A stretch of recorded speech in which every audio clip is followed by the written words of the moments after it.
آپ نے بس ایک ہی بات ذہن میں ڈالی ہے کہ ٹوپک زماں قانون دے، خدا قانون بجا چلوں۔ 5 بچے کے باپ کو بٹا بیٹ کی حدود میں بہت بے رحمی سے قتل کیا گیا۔ ہم میں عدم برداشت نہیں ہے، ہم میں صبر نہیں ہے، ہم میں تأمل نہیں ہے۔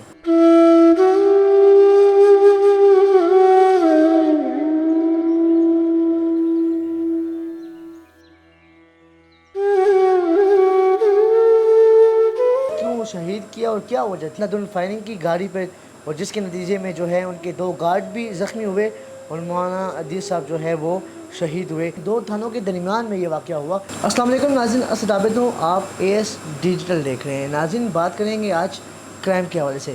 پشاور شہر میں کرائم کی ریشو کس حد تک بڑھ چکی ہے اور پولیس کیا کام کر رہی ہے؟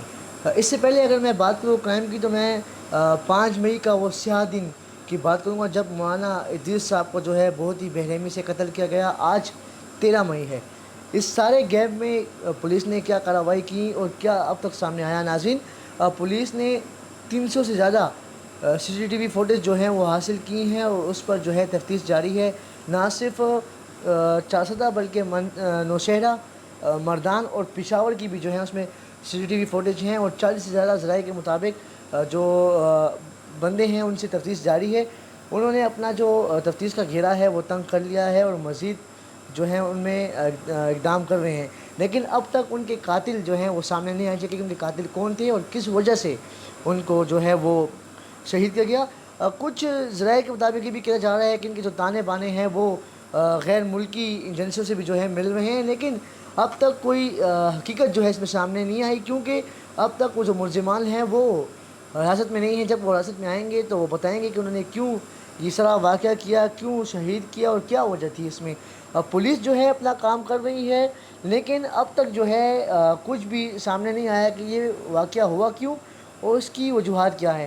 5 مئی کا وہ سیاہ دن تھا جب مولانا عدیز صاحب جو ہے اپنے گھر سے حسب معمول جو ہے وہ مدرسے جا رہے تھے درس دینے کے لیے، اور 4 افراد نے جو کہ 2 موٹر سائیکلوں پہ سوار تھے، انہوں نے اندھادھند فائرنگ کی گاڑی پہ، اور جس کے نتیجے میں جو ہے ان کے 2 گارڈ بھی زخمی ہوئے اور مولانا عدیز صاحب جو ہے وہ شہید ہوئے۔ ان کے ڈرائیور سے جب ہماری بات ہوئی تو ان کو ڈرائیور کا کہنا تھا کہ ان کے آخری الفاظ یہی تھے کہ یا اللہ خیر۔ جب ان کو گولی لگی پھر اس کے بعد ہم اسپتال گئے، اسپتال میں ان کی جو ہے ٹریٹمنٹ کی گئی، لیکن وہ زخموں کی تاب نہ لاتے ہوئے اس دنیا سے شہید ہوئے۔ اس کے بعد ہوا کیا ناظرین؟ اس کے بعد پھر جو ہے ان کے جو اہل خانہ ہیں وہ کافی غم میں تھے، کافی جو ہے رو رہے تھے۔ ان کے جو شاگرد ہیں جو دور دراز سے آئے تھے شاگرد ان کے، وہ کافی قبر پہ بیٹھ کے رو رہے تھے۔ پھر اس میں سے ایک پروپیگنڈا شروع ہوا کہ کچھ لوگ تھے الاچی کے، وہ آئے تھے یہاں پہ مولانا عدیز صاحب کے جنازے پہ، اور واپسی پہ ان کا ایکسیڈنٹ ہوا اور وہ 5 لوگ جو ہے شہید ہو گئے۔ اس خبر کو بھی جو ہے بہت ہائپ اس نے کریٹ کی، اور لوگ جو ہے وہ کافی خفا بھی تھے کہ یار وہ بھی علماء کرام تھے اور وہ آئے تھے اور اس طرح شہید ہوئے، لیکن یہ خبر جو ہے ساتھ جھوٹی تھی، اس کا کوئی جو ہے سچ پہ وہ نہیں تھا، اور یہ جھوٹی خبر چلائی گئی تھی۔ مختلف اخباروں میں جو ہے اس کا خبر چلی تھی تصویروں کے ساتھ، تو وہ خبر بھی جھوٹی تھی۔ ناظرین، اگر میں پشاور کی بات کروں تو پشاور میں کرائم جو ہے دن بدن بڑھ رہا ہے۔ کل بھی جو ہے 5 بچے کے باپ کو بٹا بیٹ کی حدود میں بہت بے رحمی سے قتل کیا گیا، اور یہ قتل اس مقام پہ ہوا کہ جب 2 تھانے جو ہیں وہ ایک دوسرے کے بالکل قریب بھی ہیں، اور تھانوں کے بالکل درمیان میں واقع ہوا یہ قتل۔ اگر میں بات کروں تو بٹا بیٹ سے بھی جو ہے ایک 5 یا 10 منٹ کے فاصلے پہ ہوگا، اور دوسرا جو تھانہ ہے اس سے بھی جو ہے 10-15 منٹ کے فاصلے میں، یعنی کہ 2 تھانوں کے درمیان میں یہ واقعہ ہوا۔ جب ہماری ان کے بھائی سے بات ہوئی تو ان کا بھائی کا یہ کہنا تھا، شدید وہ غصے میں تھے اور پولیس سے کافی خفا بھی تھے، کہ پولیس تھانوں کی حدود کافی زیادہ ہوتی ہے، کافی وسیع ہوتی ہے، تو جب یہ اپنی 10 منٹ یا 5 منٹ کی حدود میں یہ پتہ نہیں کر سکتے کہ یار گولی کس نے چلائی یا یہ ماجرا کیا تھا، تو یہ اتنے بڑے سراؤنڈنگ ایریا کو کس طرح کور کریں گے، کس طرح تحفظ دیں گے اس کو؟ یہ بات بھی اس کی وجہ ہے۔ لیکن پولیس جو ہے اپنا کام کر رہی ہے، یہ بھی نہیں ہے کہ پولیس خاموش ہے، لیکن وہ جو ہے گلا مانتے پولیس سے۔ ان کا کہنا تھا کہ ہم جب پوری رات بھائی کو ڈھونڈتے رہے، بھائی نہیں ملا، پھر صبح جب ہم پولیس اسٹیشن گئے تو یہ واقعہ 8 سے 8:30 بجے کے درمیان میں ہوا تھا، لیکن ہم جب پولیس اسٹیشن گئے تو ان کو پتہ ہی نہیں تھا کہ یہ واقعہ ہوا۔ اور دوسرا ان کا کہنا ہے کہ اگر ہم عام بات بھی کریں تھانے کی حدود سے تھوڑا سا باہر تو وہ آواز جو ہے وہاں تک پہنچتی ہے، اور ایک گولی کی آواز جو کہ 1 کلومیٹر تک جو ہے جاتی ہے، تو وہ آواز جو ہے ان کو کیوں نہیں سنائی دی؟ اس کا مطلب تھا کہ انہوں نے وہ آواز جو تھی وہ اگنور کی. ہم رات کو اگر جب آتے ہیں اس تھانے کی حدود سے تو ہم پہ اوپر سے بیٹریاں ماری جاتی ہیں, دیکھا جاتا ہے کہ کون ہے, نائٹ ویژن کیمرے لگے ہوئے ہیں. لیکن اس دن کیا انہوں نے بیٹری نہیں ماری؟ کیا انہوں نے یہ دیکھا نہیں کہ یار یہ جو افراد آ رہا ہے موٹر سائیکل پہ یہ کون ہے؟ ان کے بھائی کا کہنا ہے کہ جب ہمارا بھائی رات کو دیر تک گھر نہیں آیا تو ہم سمجھے تو اس کے پاس 25 بائک ہے, اس پہ نمبر نہیں لگا ہوا, ابھی نہیں دیا اس نے, تو کیا پتہ پولیس والوں نے ان کو جو ہے وہ تھانے میں بند کیا ہوا. لیکن ہم نے مختلف جگہوں پہ تفتیش کی, معلومات کی, اس کو پتہ نہیں چلا. صبح جب ہم دوبارہ جا رہے تھے تو ایک دوست ہمیں ملا اور اس نے کہا, اس کے دل میں یہ تھا کہ کیا ہمیں پتہ ہے کہ شاید ہم وہاں جا رہے ہیں, تو اس نے کہا کہ جی آپ لوگ تو جا رہے ہو تو ساتھ ایک منجا اور وہ سوزوکی لے جاؤ. یعنی چرپائی کو وہ لوگ منجا بولتے ہیں ہندکوں میں. تو اس نے بولا کہ کیوں؟ تو کہتے ہیں اس طرح آپ کے بھائی کو جو ہے وہاں پہ قتل کیا گیا ہے تو وہ وہاں پہ پڑا ہے. تو اس کے بعد ہمیں پتہ چلا کہ ہمارا بھائی جو ہے وہ شہید ہوا ہے. ناظرین اگر میں پشاور کی بات کروں, اس کے جو ہے 5 بچے تھے, 2 بیٹے تھے اور 3 بیٹے تھی اس کی جو شہید ہوا ہے.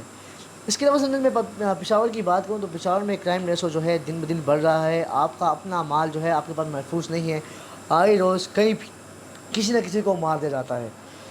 سپر صاحب کے, ڈاکٹر میسر صاحب کے آنے سے پولیس کا مورال کافی اونچا ہوا ہے اور کافی کارروائی بھی کی جا رہی ہیں, مجرمانوں تک رسائی بھی کی جا رہی ہے, مجرموں کو سزا بھی دی جا رہی ہے. لیکن پھر بھی کرائم کیوں نہیں کم ہو رہا؟ اس کی وجہ کیا ہے؟ ایک تو کرائم کم نہیں ہو رہا, اوپر سے ڈکیتی کی جو واردات ہیں, آئے روز کسی سے موبائل چھین لیا جاتا ہے, کسی سے بائک چھین لی جاتی ہے, کسی نہ کسی کو مار دیا جاتا ہے. تو یہ وجہ کیا ہے؟ لازم یہ وجہ جو ہے نہ تو کسی پولیس کی وجہ سے ہے نہ حکومت کی وجہ سے, بلکہ یہ وجہ ہے ہمارے عدم برداشت کی. ہم میں عدم برداشت نہیں ہے, ہم میں صبر نہیں ہے, ہم میں تأمل نہیں ہے. اگر ہم صبر سے کام لیں گے تو یہ کچھ نہیں ہوگا. 2 منٹ کا غصہ آپ کی نسلیں بگاڑ دیتا ہے. آپ اگر کسی کو فائر کرتے ہیں تو صرف اس کو آپ فائر نہیں کرتے بلکہ اس کے پورے خاندان کو آپ فائر کرتے ہیں, اور اس کے خاندان جو ہے پورا متاثر ہوتا ہے اس ایک بندے سے, کیونکہ وہی کمانے والا ہوتا ہے. اور آپ جب اس کو چھین لیں تو پھر جو ہے اس کا پورا خاندان متاثر ہوتا ہے. ناظرین پشتوں کی ایک بہت مشہور کہاوت ہے کہ ٹوپک زماں قانون دے, یہ آپ نے سنی ہوگی, لیکن میں اس بات کے بالکل خلاف. ٹوپک قانون نہیں ہو سکتا.